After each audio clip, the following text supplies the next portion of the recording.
Selamat pagi murid-murid, kita berjumpa kembali dalam Pendidikan Sains Sosial dan Alam Sekitar, Program Pendidikan Khas Integrasi Tahun 4. Tajuk kita pada hari ini adalah Alam Sekitar Fizikal. Bentuk muka bumi 7.1 standard kandungan adalah bentuk muka bumi. Standard pembelajaran kita pada hari ini adalah 7.1 mengenal pasti bentuk muka bumi, gunung, tasik, sungai, paya, tebing tinggi dan pantai.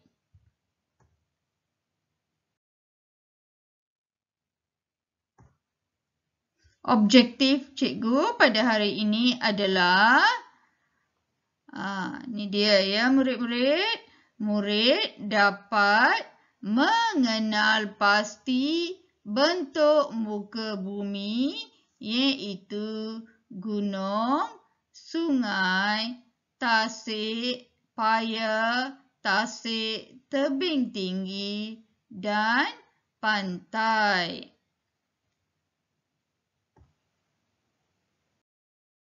Kriteria kejayaan sama ya murid-murid.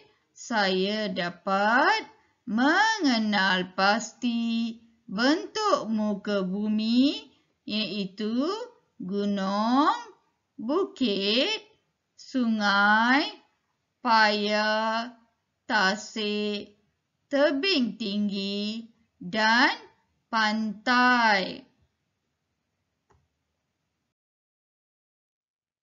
Ini adalah DSKP ya, dokumen standard kandungan pembelajaran yang perlu murid-murid tahu ya. Ini 7.1 tajuk kita dan 7.11 mengenal pasti bentuk muka bumi iaitu gunung, bukit, sungai, paya, tasik, tebing tinggi dan pantai. Kita buat bahagian ini dulu ya murid-murid. Ya, menamakan bentuk muka bumi. Jadi murid mesti tahu menamakan bentuk muka bumi ya pada hari ini.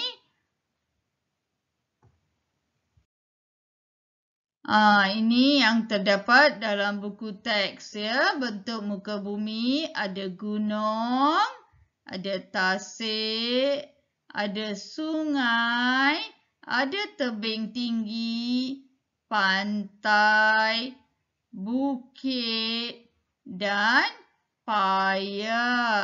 Ya murid-murid ada 7 ya. Murid-murid perlu ingat 7 bentuk muka bumi ini. Ini yang pertama gunung. Ya, cikgu pasti murid-murid telah dapat mengeja ya perkataan gunung. Dan ini adalah gunung. 2 contoh gunung yang cikgu ambil. Gunung adalah tinggi ya.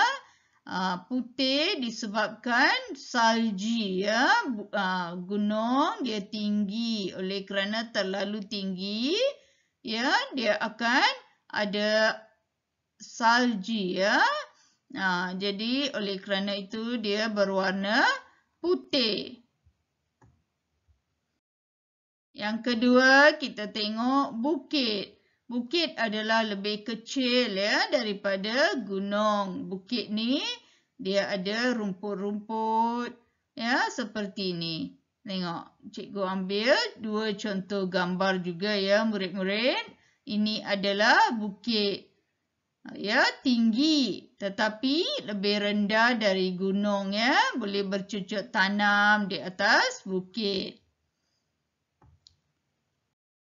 Yang ketiga, sungai. Ya, ni murid-murid semua saya rasa murid-murid memang tahu ya, sungai ya. Sungai akan mengalir, airnya akan mengalir ke laut juga ya murid-murid. Ni adalah sungai, sungai-sungai besar yang cikgu ambil contoh ya. Seterusnya, paya. Paya airnya agak kotor dan cetek ya murid-murid.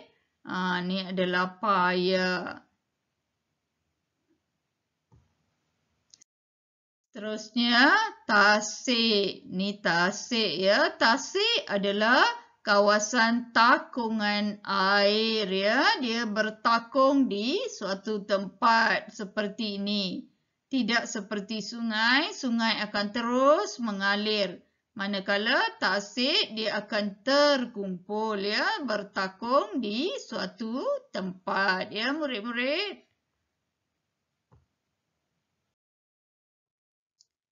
Ini adalah tebing tinggi. Tebing tinggi, murid-murid tengok ya. Ni yang cikgu tunjukkan ni adalah tebing tinggi. Ya, murid-murid, ni dekat tepi sungai ni ada tebing tinggi. Begitu juga dalam gambar yang kedua yang ni ya, cikgu tunjukkan. Ini dipanggil tebing tinggi.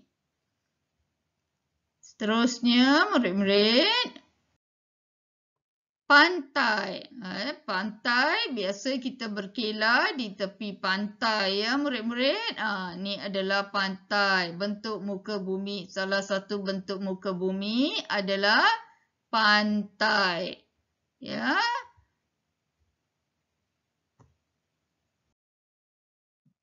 Ni 7 bentuk muka bumi yang kita pelajari pada hari ini yang perlu murid-murid ingat. Mudah saja ya, 7 bentuk muka bumi yang murid-murid perlu ingat. Tebing tinggi, paya, gunung, tasik, sungai, bukit, pantai. Okey, ini adalah tugasan yang cikgu sediakan untuk murid-murid. Ya, murid-murid, cikgu sudah bekalkan buku aktiviti kepada murid-murid. Ya, pastikan murid-murid buat muka surat bentuk muka bumi ya, murid-murid. Kemudian, cikgu juga ada berikan modul kepada murid-murid untuk murid-murid siapkan ya, murid-murid. Dan cikgu ada sediakan satu soalan Google Form ya. Ada 10 soalan dalam Google Form tu. Ada 3 pilihan jawapan. Murid-murid memilih jawapannya. Ya, ada yang cikgu beri gambar, kemudian cikgu tanya apa itu dan murid-murid jawab. Ya, 3 pilihan jawapan A, B, C. Murid-murid hanya perlu tik ya, menandakan sahaja ya murid-murid. Kemudian yang keempat, cikgu ada 2 soalan lembaran kerja. Ya murid-murid, 2 lembaran kerja yang mudah. Ya, oleh kerana objektif cikgu hari ini murid mengingati 7 bentuk muka bumi. Jadi cikgu hanya berikan 7 bentuk muka bumi sahaja sebagai lembaran kerja, Google Form, dan juga terdapat dalam modul, dalam buku aktiviti ya murid-murid.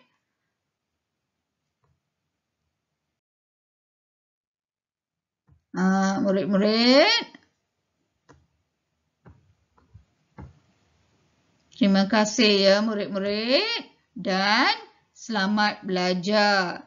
Murid-murid, cikgu nasihatkan jangan keluar dari rumah jika tidak ada perkara penting. Ya, murid-murid. Murid-murid duduk di rumah, menyiapkan semua tugasan yang diberi oleh cikgu-cikgu. Ya, belajar. Ya, tanggungjawab murid-murid sebagai pelajar untuk belajar. Dan murid-murid juga boleh membantu ibu bapa di rumah.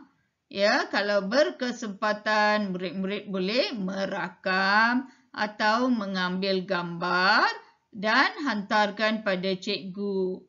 Ya, cikgu akan tambah markah murid-murid dalam sistem SSDM amalan baik. Ya, murid-murid.